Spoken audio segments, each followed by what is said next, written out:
lieu où on crée du commun, où on vit le commun. Il y a aussi l'université populaire d'ATD Quart-Monde. Je vais passer la parole à Brigitte Jabouret qui anime l'université populaire d'ATD Quart-Monde.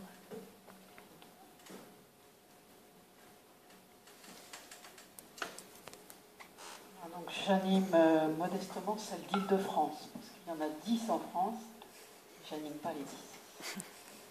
Voilà, donc moi j'ai peu l'habitude de la réflexion sur le commun comme vous l'avez présenté ce soir. Donc je peux être parfois en décalage, mais il y a des choses dans lesquelles on se retrouve.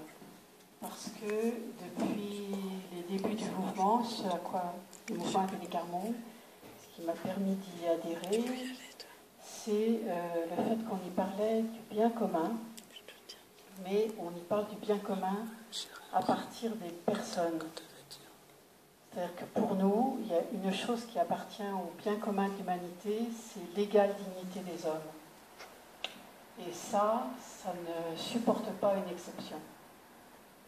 Or, en fait, on sait qu'on vit aujourd'hui dans une société où certaines personnes, certains hommes, certaines femmes, certains enfants ne sont pas reconnus dans leur dignité humaine. Elles se trouvent exclues peut-être des biens essentiels, mais aussi exclues des droits fondamentaux qui devraient permettre cette reconnaissance de la dignité humaine. Pour vivre en Île-de-France, vous savez bien que le droit au logement n'est pas reconnu pour tous, et que beaucoup de personnes et de familles ne sont pas logées, mais parfois simplement hébergées, et parfois simplement restées à la rue. Le droit au travail n'est pas non plus un droit auquel tout le monde peut accéder, même quand il est dans la pleine force de l'âge. Le droit aux soins, même si on a amélioré les dispositifs avec la CMU, il y a encore des personnes qui en restent exclues, parce qu'il y a des médecins qui n'acceptent pas les gens à la CMU. Il y a trop de complications administratives derrière pour se faire payer. Voilà, on pourrait prendre tous les droits fondamentaux les uns après les autres, et aujourd'hui, il y a toujours une population qui en est exclue, et qui donc ne vit pas comme tout le monde, mais vit des dons des autres, vit des distributions des autres, des distributions de tous ordres, des distributions alimentaires, des distributions d'hébergement, des distributions d'habillement, et donc qui ont une vie qui est dans la dépendance des autres. Et lorsqu'on vit dans la dépendance des autres, sa propre pensée devient dépendante. On n'a pas son propre regard sur sa propre vie, mais on intériorise le regard des autres sur sa propre vie. On se bâtit à travers son expérience de vie, et que dans son fort intérieur, il pense sa vie. Même parfois, on est étonné que les gens méditent leur vie très profondément. Mais lorsqu'il n'y a pas d'interlocuteur qui écoute dans l'égalité, dans l'égale dignité, les propres vécus restent enfouis au fond des gens, enfermés. Ils ne peuvent pas se partager. Ainsi, ces personnes-là ne peuvent pas contribuer au bien commun puisqu'elles ne partagent pas leur propre expérience. Par exemple, Martine nous dit qu'elle ne peut pas contribuer à la justice puisqu'elle ne sait pas mettre des mots sur l'injustice. Son savoir de l'injustice est complètement ignoré et donc inutilisé pour bâtir la justice. Et dans l'Université populaire Quart-Monde, donc une des actions du mouvement ATD Quart-Monde, c'est pas la seule, mais c'est de celle-là que je voulais vous parler, c'est ça que l'on veut développer, permettre aux très pauvres de pouvoir contribuer à une pensée commune, à partir d'une intelligence commune, comme on disait tout à l'heure, à partir de leur propre expérience de vie. Donc l'Université populaire Quart-Monde, c'est avant tout un lieu de rassemblement, où se rassemblent des personnes qui ont une expérience de la grande pauvreté ou de la grande exclusion, d'une grande précarité. Ce n'est pas un groupe de parole, donc ils ne se rassemblent pas qu'entre eux. Il y a aussi d'autres citoyens qui se rassemblent avec eux, qui n'ont pas l'expérience de la pauvreté, mais qui ont une conviction, c'est que la misère n'est pas fatale et que les hommes peuvent y contribuer. C'est l'œuvre des hommes et les hommes peuvent y remédier. Et donc l'université populaire, c'est ce lieu de rassemblement de citoyens différents, certains ayant vécu la pauvreté et d'autres pas, qui ensemble créent un espace où se construit un savoir que l'on dit émancipatoire. Donc selon le concept de Geneviève Tardieu, donc vous retrouvez la thèse dans la revue 39, c'est-à-dire un savoir qui émancipe les hommes de leur situation de grande précarité, mais qui émancipe aussi la société de cette réalité de la misère. Alors je ne sais pas, les universités populaires Clermont prennent des formes différentes selon les personnes qui les animent, selon les régions dans lesquelles elles sont, mais on a des fondements et des repères communs, et c'est plutôt à partir de ces fondements et de ces repères que je voudrais vous parler. D'abord, l'Université populaire de Clermont, elle a 40 ans d'histoire, puisqu'elle a été créée dans les années 70 par le fondateur du mouvement ATD Clermont, Joseph Brzezinski, qui a commencé pendant une année à vouloir créer au cœur du quartier latin, après mai 68, des lieux de conférences sur la pauvreté. Et donc, des universitaires, des chercheurs venaient exposer ce qu'ils découvraient de la pauvreté, pour former des membres du mouvement qui, eux, vivaient dans les cités d'urgence. Évidemment, des gens très pauvres qui vivaient aussi dans les cités d'urgence sont venus à ces conférences. Et on dit, mais les chercheurs, ils parlent bien, mais ils ne disent pas la vérité. Ils ne savent pas ce que c'est que la pauvreté. Nous, on sait ce que c'est, puisqu'on le vit tous les jours. Et donc, l'année suivante, Joseph Brzezinski a dit, on va changer les rôles. Vous, personnes en situation de pauvreté, vous allez être les premiers à parler, et les autres vont écouter. Donc l'Université populaire Clermont, elle est née de ce retournement des rôles et des priorités. Les plus pauvres deviennent ceux qui savent et qui vont apprendre aux autres une réalité qui reste autrement dans l'exclusion.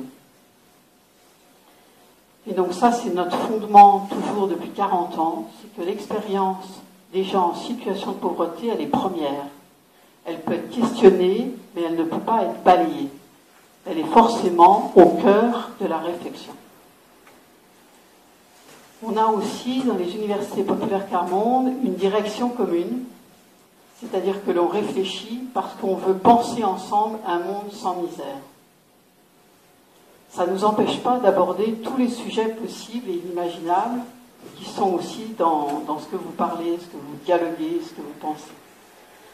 On parle de l'école, on parle du droit de vote, on parle de la politique, on parle de l'amitié, de la fraternité, de l'écologie, de la vieillesse, du travail, de l'inégalité homme-femme, de comment on parle à nos enfants de la sexualité, etc.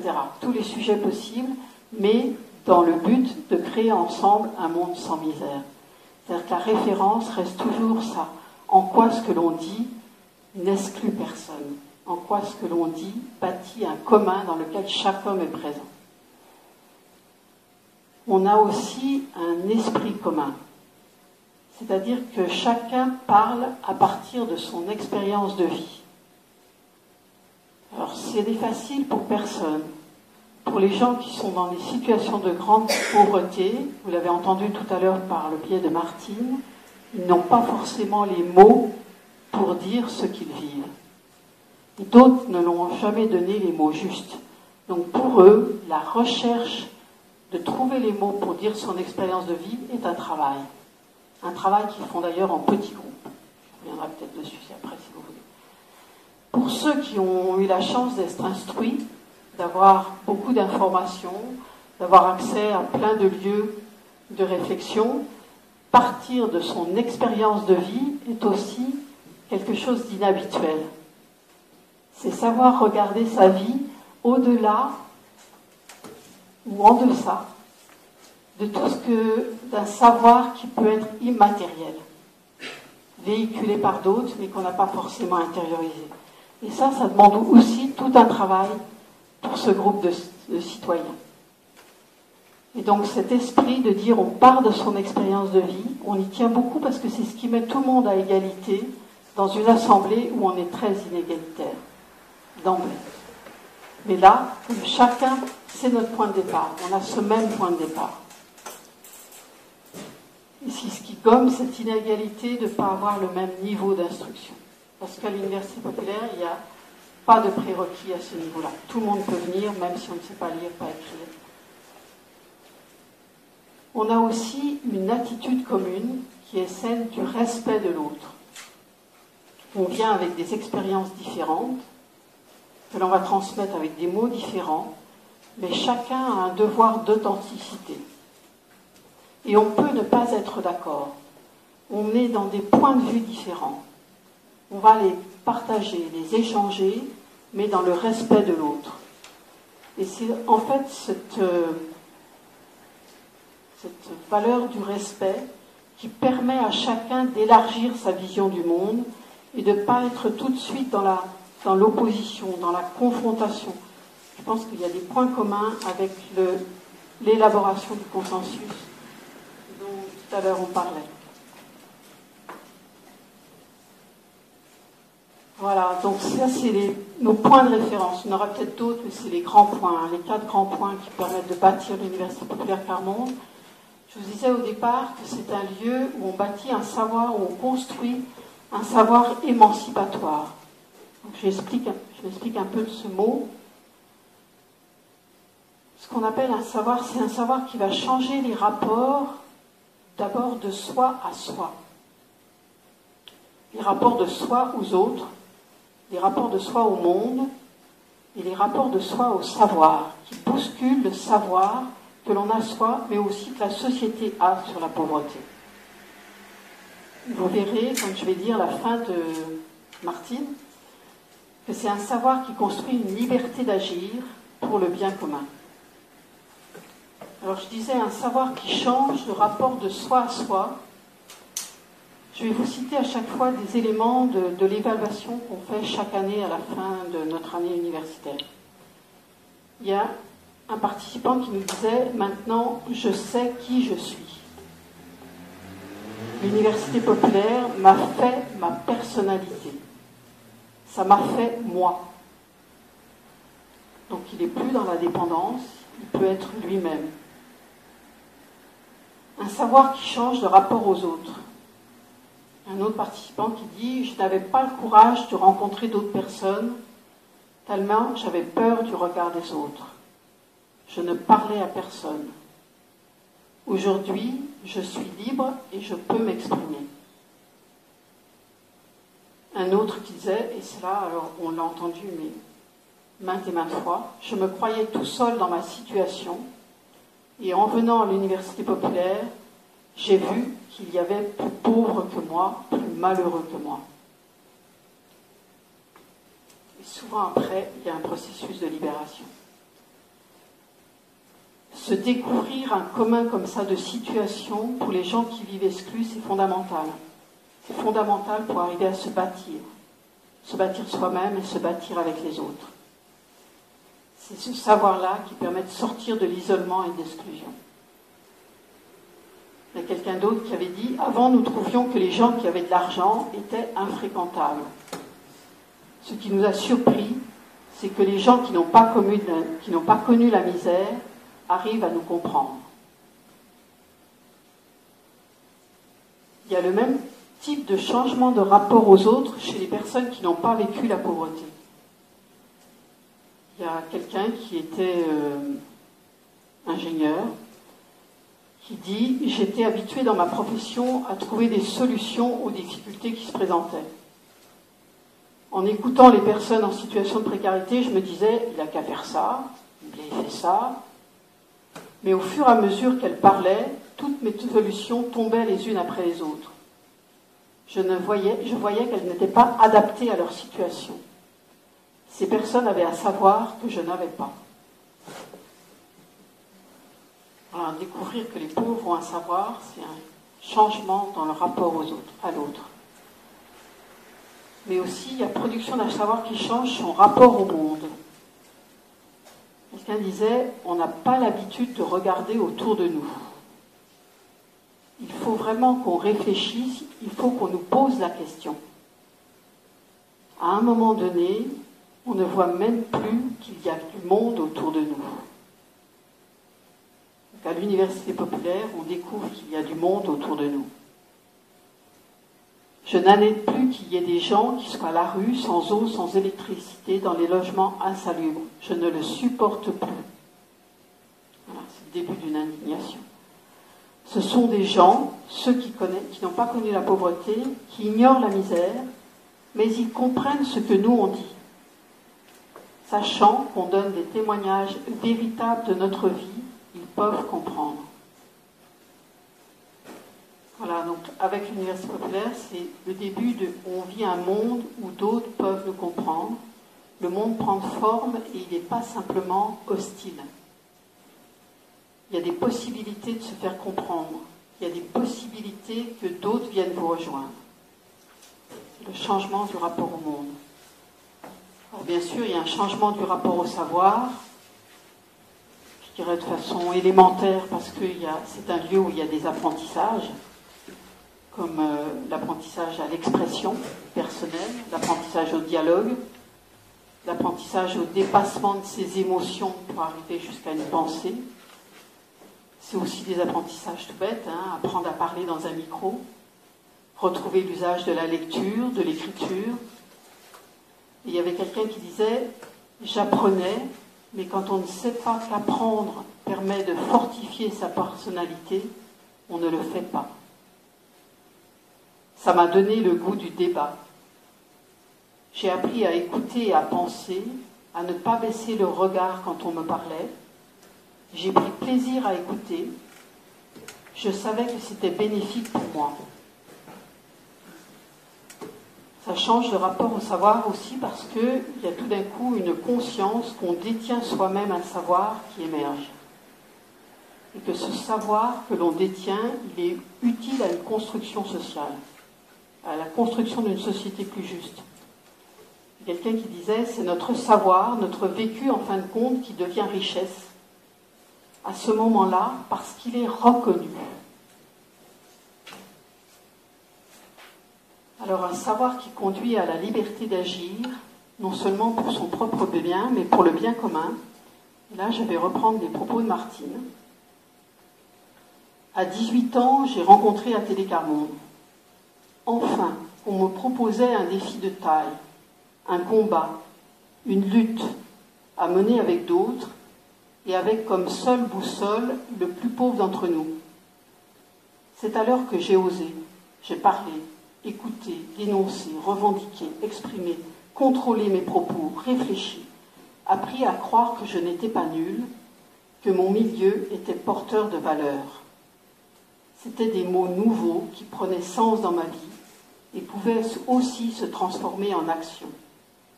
Je me suis découverte intelligente, entreprenante, battante. J'ai découvert cette notion de milieu, mon milieu, et j'ai compris combien il était important de ne pas profiter seul de mes découvertes. J'ai compris que la misère n'était pas une fatalité. J'ai appris à mettre des mots sur tout cela. J'ai senti que nous étions des hommes, des femmes, debout, que nous avions du courage, une expérience, une endurance, une résistance, une intelligence, un savoir, du bon sens, une espérance. Tous ces mots que jusque-là je ne m'autorisais pas à m'approprier. Et c'est là que j'ai trouvé le pouvoir de vivre, ce que j'avais mis si longtemps à gagner, le pouvoir de vivre la liberté, ma liberté. La liberté de ne plus dépendre du bon vouloir de l'autre. La liberté de dire et d'être qui je suis vraiment. La liberté d'être fière de mon histoire de milieu. La liberté de faire des choix. La liberté d'oser. Cette liberté, c'est liberté que l'on supprime, que l'on nie trop souvent à ceux que l'on considère moins que soi-même. Aujourd'hui, je veux de cette liberté pour chacun des miens, où qu'il soit, et cela nous concerne tous. Voilà, un savoir qui permet la liberté et le pouvoir d'agir. non seulement pour son propre bien, mais pour le bien de tous. Donc derrière, vous aviez des images de différentes universités populaires. Alors celle-ci a lieu dans un lieu que vous connaissez peut-être, hein, c'est la mairie de Paris. Donc si les publics est au balcon, et nous on tient notre université populaire ensemble, alors c'est sûr que dans un lieu comme ça, on est un peu plus formel. Les groupes ont vraiment préparé et prennent la parole en délégation. Il y a à chaque fois un invité qui est concerné par le sujet. Là, il y a une autre ambiance, on est chez nous, on est par petits groupes, et on travaille sur le sujet pour arriver à partager une intelligence collective, à un consensus parfois, certains très marqués par des vies d'errance très difficiles, et d'autres qui ont des vies beaucoup plus faciles. Voilà, et quand on prépare par groupe qu'on appelle groupe de pairs, c'est-à-dire que les personnes qui connaissent la pauvreté sont dans des groupes entre eux, celles qui ne connaissent pas la pauvreté dans des groupes entre eux. Et lors de nos assemblées, on croise ce que les uns et les autres apportent de leur expérience. Donc c'est là qu'on peut avoir des apports qui peuvent être très contradictoires et qu'on se questionne en respectant l'apport de l'autre. Voilà, donc les apports peuvent prendre des aspects très variés. Là, on est dans la création de symboles. Là, c'est un groupe de jeunes qui sont dans une retransmission par une scénette. Ils cherchent des stages. Ils se font rejeter.